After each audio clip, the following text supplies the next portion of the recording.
गंवार सास। ममता ने अपने बेटे को पढ़ा लिखाकर बड़ा आदमी बनाया। अब वो शहर में अपने परिवार के साथ रहता है। एक दिन ममता का बेटा रोहन अपनी पत्नी आलिया से कहता है, अरे आलिया, सुनो, माँ अब से गांव में नहीं रहेगी। वो हमारे साथ यहीं रहेंगी शहर में। उनका कमरा आज नौकर से बोलकर अच्छे से साफ करवा देना। ओह, आज तो मेरी किटी पार्टी है, फिर मुझे जिम और फिर शॉपिंग। ठीक है, कल करवा दूंगी। अ, अच्छा, लेकिन माँ के सामने ये कपड़े नहीं चलेंगे। हाँ, तुम्हें साड़ी या सूट पहनना होगा। अरे बिल्कुल भी नहीं। मेरे मम्मी पापा ने इतना पैसा लगाकर शादी इसलिए नहीं की थी कि मैं अपनी मर्जी के कपड़े पहन ओढ़ भी ना सकूं। अरे चलो, गुस्सा मत हो, लेकिन कुछ दिन तो माँ की खुशी के लिए कर सकती हो ना। लेकिन आलिया मानती नहीं। माँ आती है सिंपल सी साड़ी, झोला और चप्पल पहनकर। अरे रोहन, मैं इनके साथ कैसे रहूंगी? मेरी फ्रेंड्स क्या कहेंगी? ये तो पूरी गंवार लग रही है। आलिया, माँ गांव में रहती थी इसलिए ऐसी हैं। तुम आज ही माँ के साथ जाकर उनकी पसंद की शॉपिंग करवा देना। इनके साथ घर के अंदर रहना मुश्किल है, बाहर तो मैं कभी भी ना जाऊं। रोहन को आलिया पर गुस्सा आ जाता है। माँ, ओ माँ। हाँ बेटा। वो माँ को ले जाने के लिए उनका हाथ पकड़ता है कि अरे माँ, तेरे हाथ अभी तक इतने कड़े हैं, तूने इसका कोई इलाज नहीं किया? अरे बेटा, इसका कोई इलाज नहीं। वैसे भी मुझे कोई शर्म नहीं कि मेरे हाथ मुलायम नहीं है, क्योंकि इन्हीं हाथों से मेहनत कर मैंने तुझे बनाया है बेटा। अगले दिन। माँ, मैं ऑफिस जा रहा हूँ। कुछ लाना हो तो आलिया को बोलकर फ़ोन करवा देना। रोहन के जाने के बाद, आप ना आज कमरे में ही रहिएगा, घर में पार्टी है, मेरी सहेलियां आ रही हैं, मैं उन लोगों के सामने आपको नहीं ला सकती हूँ। ठीक है बहू, लेकिन तुम कहो तो मैं कुछ खाने को बना दूँ तुम लोगों की पार्टी के लिए। वो लोग सिर्फ कॉन्टिनेंटल या थाई फूड ही खाते हैं। कोई बात नहीं, कभी इंडियन खिलाने वाला कोई मिला नहीं होगा ना। मैं बनाकर कमरे में चली जाऊंगी। जैसे आपकी मर्जी। आलिया के घर उसकी दोस्त आती हैं, पार्टी होती है। अरे वाह आलिया, ये क्या है खाने में? बड़ा ही स्वादिष्ट है यार, इसकी रेसिपी मुझे चाहिए। हाँ, और ये दाल, ओ माय गॉड, मैंने तो किसी 5 स्टार में भी ऐसी दाल नहीं खाई है। यार तू कुक को यहाँ बुलाना। अब आलिया घबरा जाती है। हाँ हाँ हाँ हाँ, क्यों नहीं। माँ जी ज़रा बाहर आइए। आलिया की सास सिंपल सी साड़ी और गांव के अंदाज में आती है। अरे बहू, क्या हुआ? खाना पसंद नहीं आया क्या? बहू? अरे ये गांव से दिखने वाली औरत तुम्हें बहू क्यों बोल रही है? कौन है ये? वो हमारी नई नौकरानी है। सास बहू की बात सुनकर बहुत दुखी हो जाती है। वो सर झुकाकर जा ही रही होती है कि एक सहेली बोल पड़ती है। अरे कहाँ जा रही हैं माँ जी? वो उठकर उनके पैर छूती है। जीती रहो बेटा। क्या है ना, आपकी शक्ल बिल्कुल मेरी माँ जैसी है। पता है आलिया, मैं शहर पढ़ने आई और फिर शहरी हो गई, लेकिन मेरे माँ पापा तो आज भी गांव में रहते हैं, बिल्कुल इनके जैसे ही हैं। आप यहाँ बैठिए ना आंटी, आप सच में बड़ी खूबसूरत है और आपके हाथ का खाना तो लाजवाब है। काश ये मेरी सास होती। सभी सहेलियां सास को घेर कर बैठ जाती हैं और उनसे खाने की रेसिपी पूछ रही होती है कि तभी घर की बेल बजती है और रोहन आता है।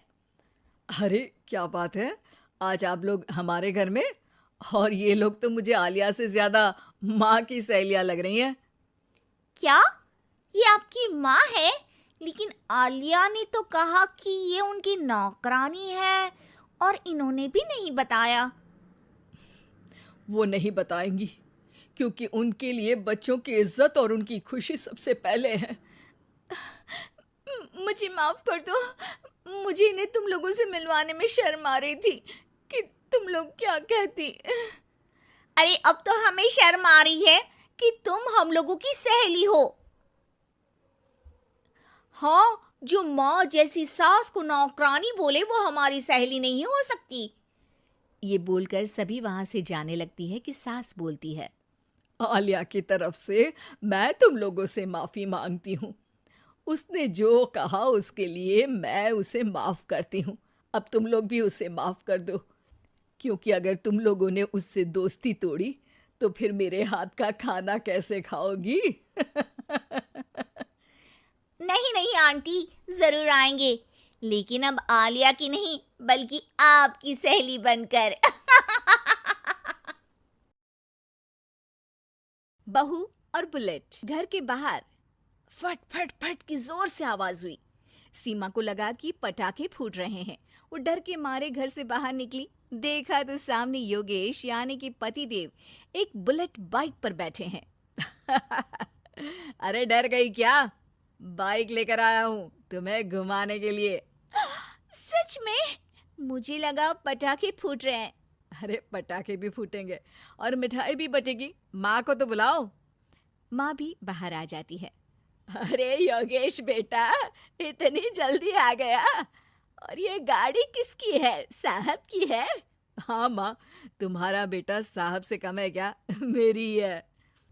अरे बेटा, इतनी बड़ी गाड़ी ले ली, इससे तो तू घोड़ा ही ले लेता, महंगी पड़ी होगी ना? माँ महंगी सस्ती छोड़ो और मिठाई लाया हूँ, गांव में बंटवा दो। अरे बंटवा क्यों दो? पीछे बैठो, गांव में बांट कर आते हैं। सब खुश थे। योगेश गांव के बाहर एक कोयले की खदान में मजदूरी करता था। मेहनत और अकल से उसने वहां ठेकेदारी का काम सीख लिया और सूझबूझ से ठीक ठाक पैसा बनाने लगा।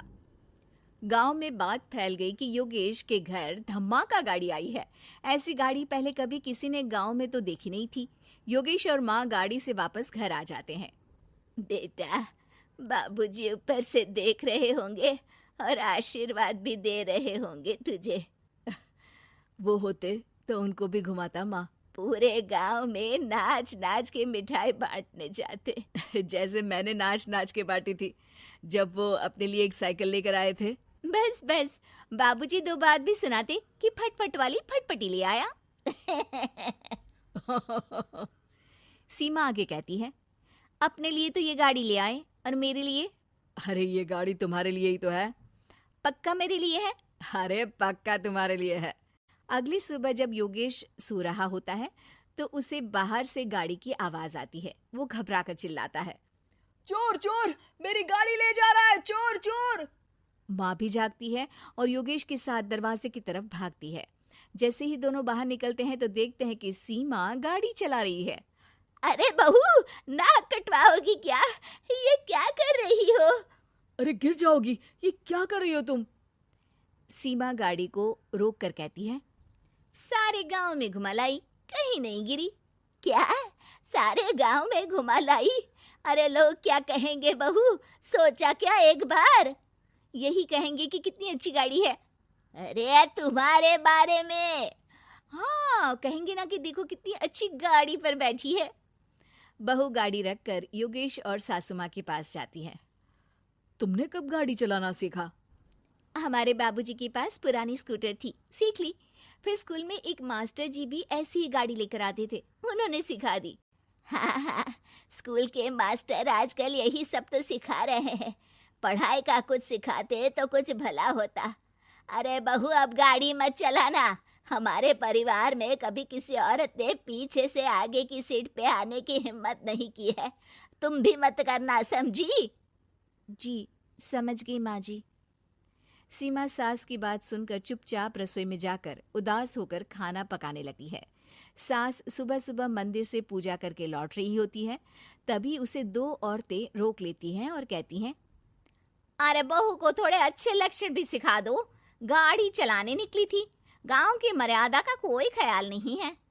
वही तो, अरे पैसे आने लगे हैं तो क्या मतलब कि किसी रीति रिवाज को नहीं मानोगे? अरे समाज में रहना है तो समाज के ढंग से ही रहना पड़ता है। अरे लाज भी नहीं आई बहू को? चूल्हे चौके से निकलकर सीधे गाड़ी लेकर चौराहे चबूतरे नाप लिए। फाट फाट फाट करते हुए। अरे कुछ कह देना उसे। अरे ये क्या कहेगी, बूढ़ी सास है, इनकी थोड़ी ना चलती होगी घर में। हाँ, बहू की ही चलती होगी, मर्जी भी और गाड़ी भी। सास सब सुनकर घर आती है और बहू को चिल्ला के बुलाती है। अरे नाक कटवा दी सबके सामने गाड़ी चलाकर, औरत जात गाड़ी नहीं चलाती। शहरों में तो 4 पहियों वाली गाड़ी भी चलाती हैं और हेलीकॉप्टर, हवाई जहाज भी। शहर में थोड़ी ना रहती हो मैडम साहिबा, आज के बाद गाड़ी से ही नहीं यूं भी निकलना बंद तुम्हारा घर से। माँ सही कह रही है, कहीं भी जाना हो तो मुझे बता देना, मैं लेकर चलूंगा। आज माँ को तुम्हारे कारण कितनी बातें सुननी पड़ी। इतना कहते हुए योगेश वहां से चला जाता है। बारिश की वजह से कारखाने के रोड पर कीचड़ रहता है, इसीलिए योगेश गाड़ी घर रख कर जाता है और किसी से लिफ्ट लेकर कारखाने पहुंचता है ताकि नई गाड़ी गंदी ना हो। लेकिन शाम को इतनी तेज बारिश होती है कि उसे वापस आने का कोई साधन ही नहीं मिलता। बारिश बढ़ती जाती है, रात के 11 बज जाते हैं। रास्ते में एक नदी का ब्रिज है, अगर उस पर पानी आ गया तो योगेश कारखाने में ही फंस जाएगा। पूरी रात भूखे प्यासे बितानी पड़ेगी। घना अंधेरा, बिजली की कड़कड़ाहट और तेज बारिश। राजेश डर भी रहा था, ठंड से कांप भी रहा था। तभी उसे रोड से आती हुई एक रोशनी दिखती है। वो देखता है कि उसके सामने एक बाइक आकर खड़ी हुई है। वो ऊपर वाले को धन्यवाद देकर उस बाइक वाले आदमी की तरफ बढ़ता है, पर पास जाकर देखता है तो भौचक्का रह जाता है। सीमा, तुम यहाँ इतनी बारिश में गाड़ी पर? पहले बैठो तो, नदी ब्रिज पे आ जाएगी तो जाना मुश्किल हो जाएगा। योगेश गाड़ी के पीछे बैठता है। सीमा गाड़ी चला रही है। मैंने तो तुमको पहचाना ही नहीं। गाड़ी की आवाज तो पहचानी होगी ना। अरे पर मुझे नहीं पता था कि तुम आओगी। अच्छा किया कि तुम आ गई।